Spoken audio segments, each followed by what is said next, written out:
مزمور داويد معرف 107 حامشاي مصحف مسغانا نግዚአብሔር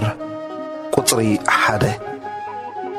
እግዚአብሔር ሰናዩ ምሕረቱ ኻን ዘለዓለም ይነብር ይሞ አመስግንዎ እቶም እግዚአብሔር እተበጀዎም ካብ ኢድ ገፋዒ እተበጀዎም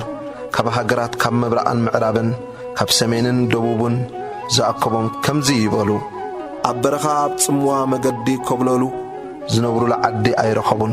ጠምዮም ጸሚኦም ነፍሶም ሰልከት ሽዕቡ መከራኦም ናብ እግዚአብሔር ኣወዩ ንሱን ካብ ጸበቦኦም ኣናገፎም ናብ ዝነብሩ ለዓዲ ክበጽሑስ ብቑኑዕ መገዲ መርሖም ንጽምእቲ ነፍሲ ኣጽጊብዋ ንጥሚት ነፍሲ ብሰናይ መሊእዋ እሞ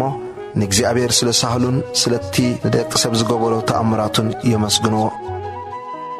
ቁጽሪ 10 በመከራን ሓጺንን ተኣሲሮም ኣብ ጸልማትን ኣብ ድነሞትን ነበሩ ንቓል ኣምላኽ ስለ እተሃላለኽዎ ንምኽሪ እትልዑል ከዓ ስለ ዝነዓቕዎ ንልቦም ብጻዕሪ ኣዋረዶ ወደቑ ዝረድእውን ሓደ እኳ ኣይነበረን ሽዑብ መከራኦም ናብ እግዚአብሔር ኣወዩ ንሱውን ካብ ጸበቦኦም ኣናገፎም ካብ ጸልማትን ድነሞትን ኣውጾም መቃወሖም ካሰባበረ ማዓጹ ኣስራዚ ሰቢሩ መሸጎር ሓጺን ሰባቢሩ እዩ እሞ ንእግዚአብሔር ስለ ሳህሉን ስለቲ ንደቂ ሰብ ዝገበሮ ተኣምራቱን የመስግንዎ ኣያሱ ብሰሪ ግህሰቶምን ብሰሪ ኣበሶኦምን ተጨነቑ ነፍሶም ንምብልዕ ዘበለ ፈንፈነቶ ከሳዕ ደጌታት ሞቱን በጽሑ ሽዑብ መከራኦም ናብ እግዚአብሔር ኣወዩ ንሱን ካብ ጸበቦኦም ኣናገፎም ቁጽሪ 10 ቃሉ ሊእኹ ኣሕወዮም ካብ ጉድጓዶም ከዓ ኣናገፎም ንእግዚአብሔር ስለ ሳህሉን ስለቲ ንደቂ ሰብ ዝገበሮ ተኣምራቱን የመስግንዎ መስዋዕቲ ምስጋና ከዓ ይሰውኡ ንግብርታቱን ብእልልታ ይንገሩ በመራክብ ናብ ባሕሪ ዝወርዱ ኣብ ዓበይቲ ማያት ዝነግዱ ንሳቶም ግብርታት እግዚአብሔር ኣብ ዓሚቑ ድማ ተኣምራቱ ረአዩ ኣዘዘ እሞ ማዕበላት ዘልዕል ህበቡላ ንፋሳትን ስዐ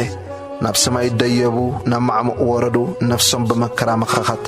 ከም ሰካር ኣሕወዝወዙን ሰንከልከል በሉን ኩሉ ጥበቦም ካጠፈ ሽዑብ በመከራኦም ናብ እግዚአብሔር ኣወዩ ንሱውን ካብ ጸበቦኦም ኣውጾም ንህበቡላ ናብ ህድኣት ለወጦ ማዕበላት ከዓ ዝግበሉ ስለ ዝሃደ ተሓጐሱ ናብቲ ዝደለይዎ ወደብ ድማ ኣብጽሖም ንእግዚአብሔር ስለ ሳህሉን ስለቲ ንደቂ ሰብ ዝገበሮ ተኣምራቱን የመስግንዎ ኣብ ማሕበር ኣሕዛብ ልዕሊ የብልዎ ኣብ ባይቶ ሽማግለታት ድማ የመስግንዎ ንወሓስቲ ናብ በረኻ ንዓይኒ ማያት ናብ ንቑጽ ምድሪ ንፍርያም ምድሪ ብሰሪ ኽፍኣት እቶም ዝነበርዋ ናብ ጐልጐል ጨው ለወጦ ንበረኻ ናብ ምዕቆር ማያት ንንቑጽ ምድሪ ከዓ ናብ ዓይኒ ማያት ለወጦ ንጥሙያት ኣብኣ ኣሕደሮም ንሳቶም ከዓ ዝነብሩ ለዓዲ ሰረቱ ገርሁ ዘርኡ ወይንታት ተኸሉ ብዝሕ ፍረ ከዓ ሃቦም ባረኾም እሞ ኣዝዮም በዝሑ ንኸብቶም ድማ ኣያውሓደሎምን ድሓርካ ብምጥቃዕ በመከራ ብጓሂ ወሓዱን ተዋረዱን ኣብ ልዕሊ መሳፍንቲ ሓሳር ከዓወ መገዲ ኣብ ዘይብሉ በረኻ ኣኸብለሎም ቁጽሪ 41 ንድኻ ካብ ሽጋሩ ልዕሊ ኣበሎ ንዓሌታት ድማ ከም መጓሰይ ኣብዝሖም ቁንዓት ሪኦሞ ክሕጐሱ ኣበሳ ዘበለውን ኣፉ ክዓጹ እዩ